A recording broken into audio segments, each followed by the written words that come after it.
Explore the future direction of women in ministry with a focus on the particular unique challenges women face, presented by Group 4, which includes Deborah Jordan, Ernesto Valdez, Imani Mitchell, Marissa Farrow, Megan Ikomaye, and Dr. Quinita Ogletree. There are 4 specific challenges that women face in the church. Challenge number 1 being the policing of women's bodies.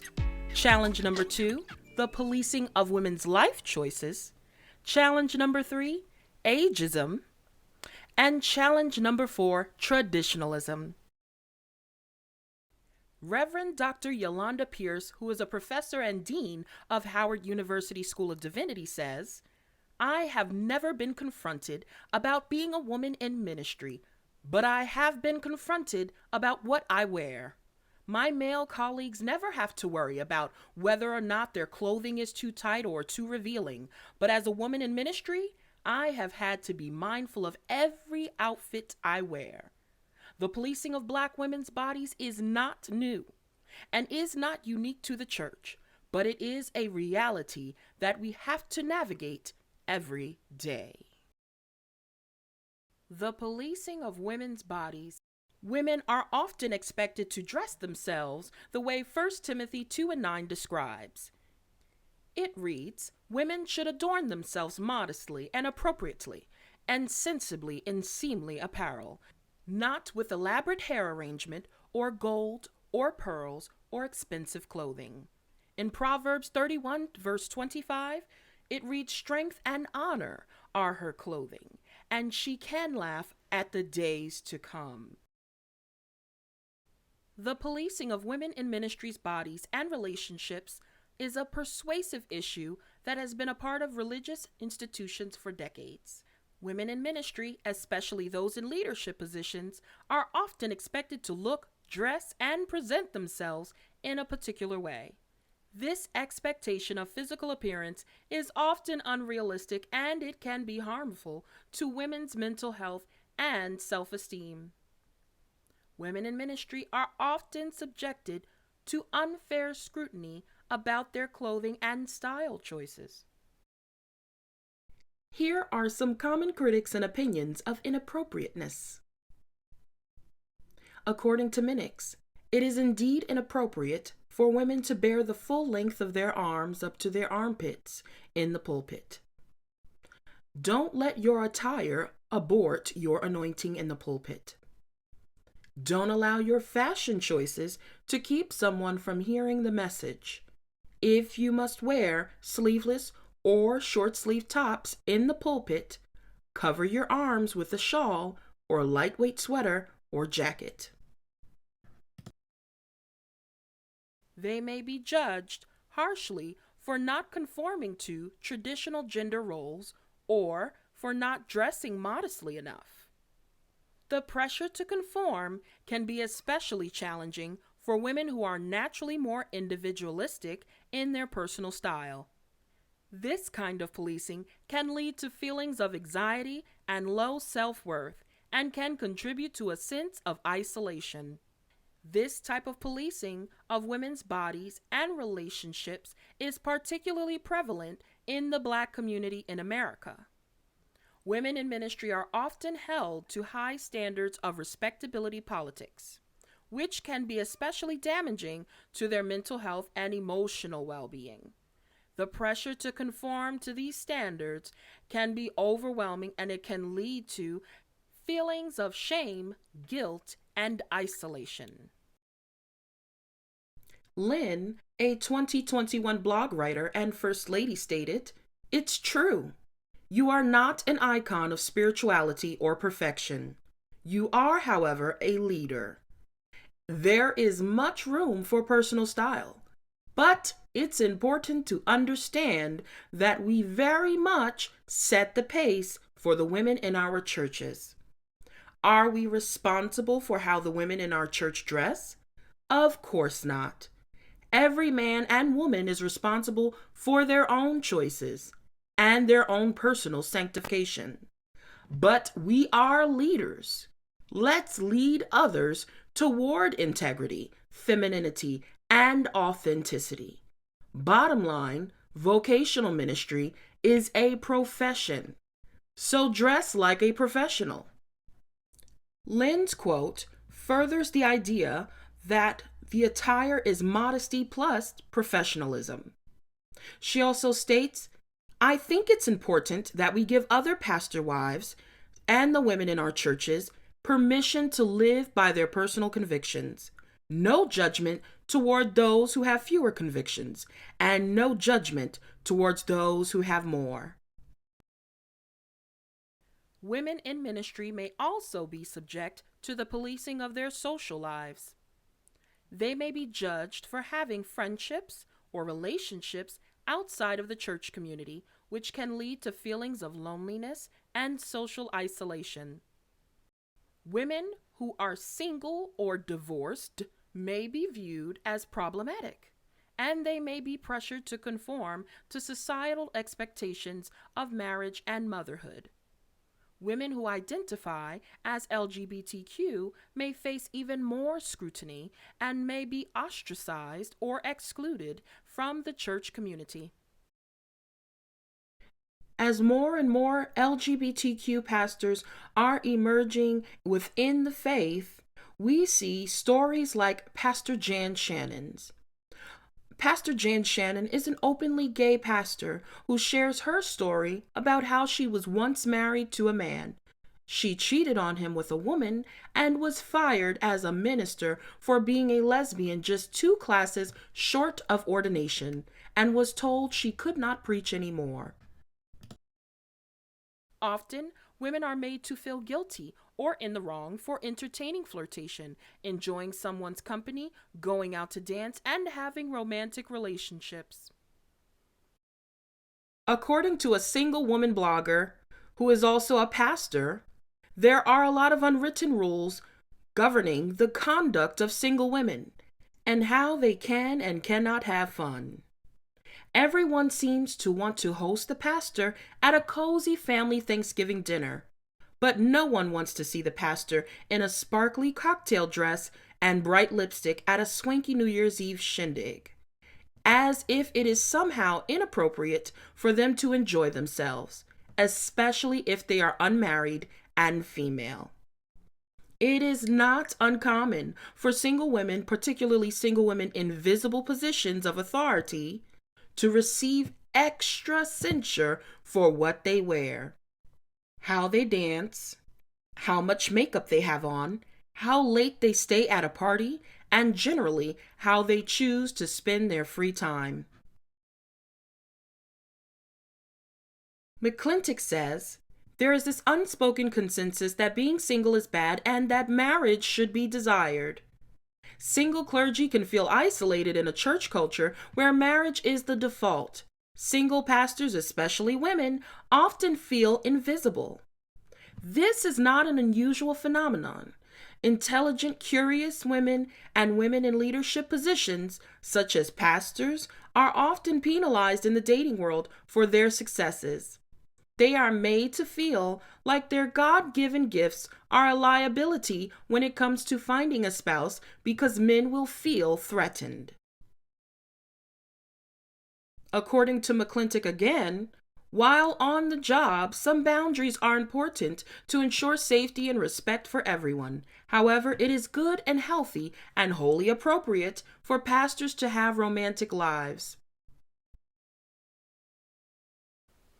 When young, single, and with no children, there is an assumption that a female pastor would need less pay and less personal time because she doesn't have any family to take care of.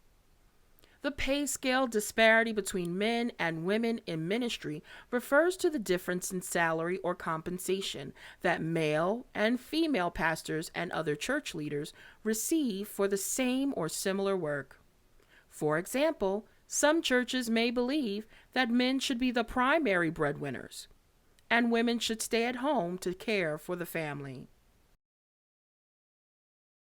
Ageism impacts mental health. In a report by the National Council on Aging, the authors state that ageism affects about 2/3 of older Americans and can have a negative impact on physical and mental health. so treat people with kindness. Widows.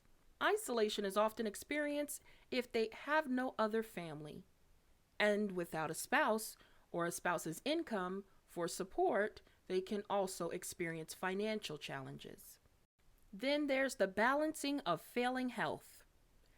As women in ministry age, they may face challenges with failing health, such as menopause, chronic illnesses, or disabilities. These health issues can make it difficult to fulfill leadership duties such as preaching, counseling, or overseeing congregational programs. According to a report by the National Council on Aging, about 80% of older adults have at least one chronic condition, and many may have multiple health issues that require ongoing management. Chronic conditions can impact a person's physical, mental, and emotional health, and can affect their ability to perform daily tasks. Succession planning is an essential aspect of any organization, including churches. It is especially important when it comes to elderly women in ministry who may be nearing retirement or facing health challenges that limit their ability to continue serving in the same capacity. According to a study by Lifeway Research, only 5% of Protestant churches have a formal succession plan in place, and only 10% have even discussed the issue. This lack of planning can create uncertainty and instability, particularly if an elderly woman in ministry is a key leader or has been serving in a particular role for a long time. It would be wise to prioritize mentoring and training of younger leaders and ensuring a smooth and respectful transition. Approach this process with sensitivity and care, taking into account these potential barriers. Ultimately, successful succession planning for elderly women in ministry requires a commitment to communication, collaboration, and compassion. According to a study by the Barna Group, ageism can have a significant impact on how older adults view their church community. In a survey of adults over 55 years old, about 20% of respondents reported feeling excluded or marginalized in their church community because of their age. A biblical story that speaks to the issue of ageism is the story of Anna in the Gospel of Luke, Luke chapter 2, verse 36 through 38. Anna was an elderly widow who spent her days in the temple, fasting and praying. When Mary and Joseph brought the infant Jesus to the temple to be presented to the Lord, Anna recognized him as the Messiah and praised God. Anna's story reminds us that age does not diminish the value of a person's spiritual insights or contributions to the church. Instead, it highlights the importance of recognizing the wisdom and experience of older members of the church community. Ageism is real and a pervasive problem that can affect elderly women in ministry. It is important for churches to recognize and address ageism in order to ensure that all members of the community are valued and empowered to serve. By recognizing the unique contributions of older women in the church, we can create a culture that honors the wisdom and experience of all members of the community.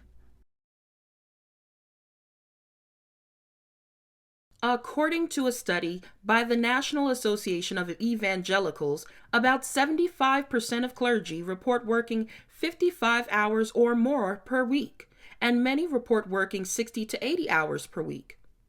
One of the challenges of balancing failing health and leadership duties is that it can be difficult to ask for help or support. Women in ministry may feel pressure to maintain a certain level of productivity or may fear that admitting to health issues will make them seem weak or vulnerable. A biblical story that speaks to the issue of balancing health and ministry is the story of Martha and Mary in the Gospel of Luke, Luke chapter 10, verse 38 through 42. In the story, Martha is busy with preparations for Jesus' visit. while her sister Mary sits at Jesus' feet and listens to him speak. Mary becomes frustrated with her sister and asks Jesus to tell Mary to help her. However, Jesus responds by saying, "Martha, Martha, you are worried and upset about many things, but few things are needed, or indeed only one. Mary has chosen what is better, and it will not be taken away from her." This story reminds us that sometimes the most important thing to prioritize is our spiritual health and well-being. Elderly women in ministry may need to take time to rest, recharge, and focus on their own needs in order to continue to serve in their leadership roles. Therefore, it is important for churches to also recognize and support the unique needs of elderly women in leadership and to create a culture that values rest, self-care, and spiritual well-being. By doing so, we can ensure that women in ministry are also able to continue to serve and make meaningful contributions to the community. In many church communities, widows are an important and valued part of the church family. However, they may also face unique challenges as they age, particularly if they are also serving in leadership roles. According to the U.S. Census Bureau, about 44% of women over the age of 65 are widows, and this number is expected to increase in the coming years. One challenge that widows in church ministry may face is social isolation. Without a spouse or immediate family nearby, they may feel disconnected from the wider community and struggle to find a sense of belonging. According to a study by the AARP Foundation, social isolation and loneliness can have negative impacts on both the physical and mental health. Another challenge is financial insecurity. Without a spouse's income or support, widows may struggle to make ends meet, particularly if they're living on a fixed income. According to a study done by the National Institute on Aging, about 20% of women over the age of 65 are living in poverty, compared to 14% of men. The Bible has so much to say about the importance of caring for widows. In the Old Testament, God commands his people to care for widows and orphans and warns against mistreating them in Exodus chapter 22, verse 22 through 24, and in Deuteronomy chapter 14, verse 28 through 29. In the New Testament, the Apostle James writes, "Religion that God our Father accepts as pure and faultless is this, to look after orphans and widows in their distress." James chapter 1, verse 27. One biblical story that speaks to the issue of widows in church ministry is the story of the widow's offering in Mark chapter 12, verse 41 through 44. In the story, Jesus observes a poor widow who puts 2 small coins into the temple treasury, while others are giving much larger amounts. Jesus praises the widow, saying that she has given more than all the others because she has given all she had to live on. This story reminds us that even those who may appear to have very little can still make a valuable contribution to the church community.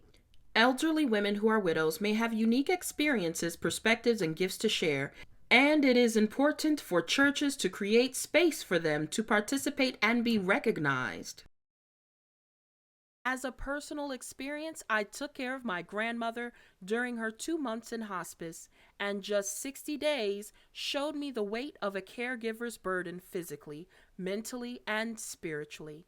Currently, my senior pastor is taking care of her 99-year-old mother and a husband wrestling cognitive changes. This is why it is also important to listen to women in ministry who are caregivers.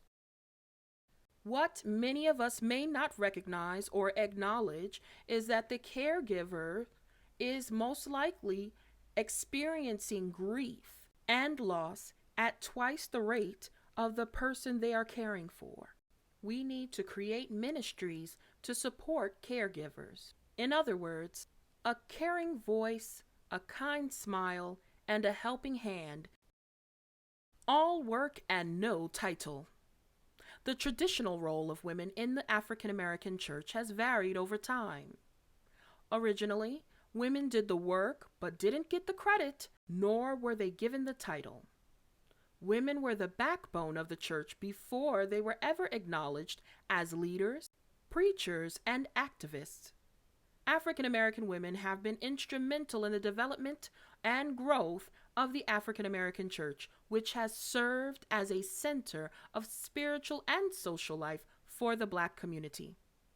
During the civil rights movement of the 1950s and 60s, African American women were also active in organizing and participating in protest marches, sit-ins, and other forms of civil disobedience. Many were leaders in their churches and communities, and their faith provided the foundation for their activism and commitment to social justice. Tradition is one of the challenges women face in ministry moving forward. Tradition can be seen as a hindrance in the ability for women to form networks and connections in the same ways that men do, the willingness of mainline denominations to ordain them,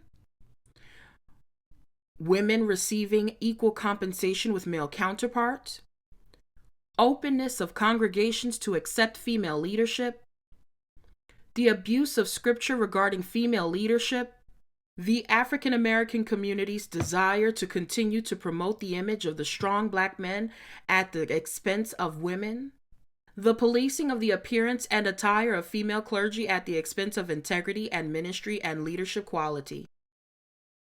Within traditionalism, microaggressions are subtle and often unconscious forms of discrimination, bias, or prejudice that can be directed towards individuals who belong to marginalized groups such as women in leadership and Black women in leadership.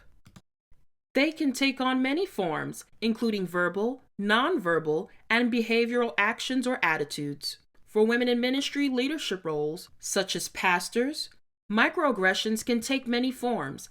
The examples might include being asked if they are the pastor's wife, rather than assuming that they are the pastor themselves. Being excluded from decision-making or leadership roles because of assumptions about their gender or role in the church. Being subjected to comments or jokes about their appearance, abilities, or intelligence.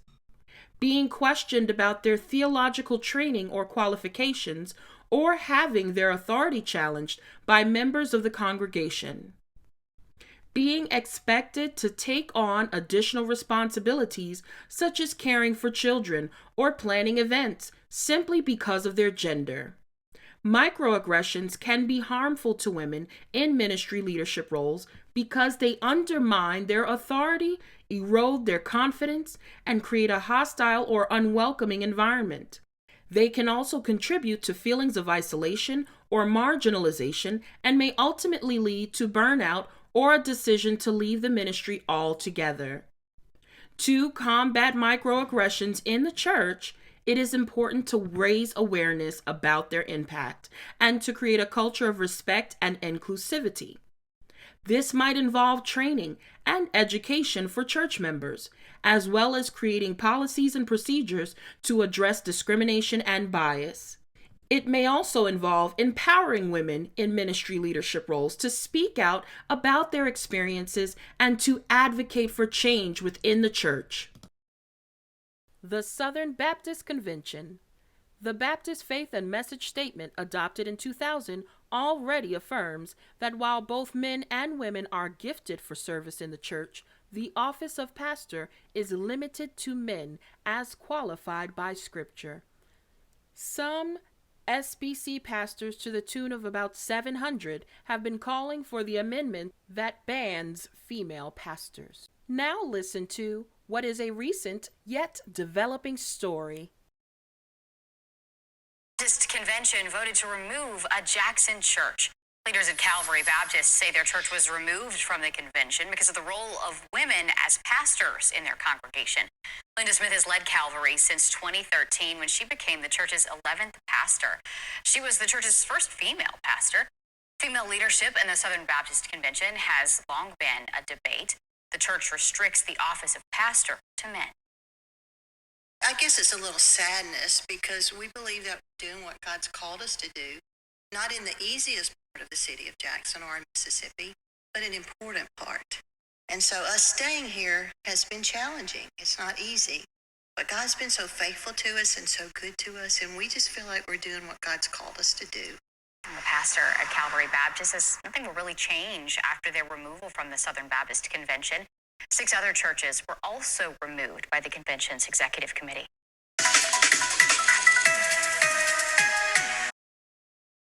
Thank you in advance for participating. Our resource link is below.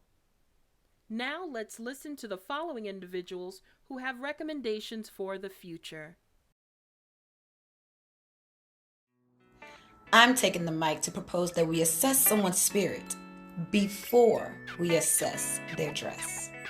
I'm taking the mic to propose that women receive equal pay for equal time to remedy the pay disparity within the church. Action. I'm taking the mic to propose the implementation of succession and the inclusion plan in order to capture and to memorialize the experience and wisdom that women in ministry have to offer. What she has given, she should receive back.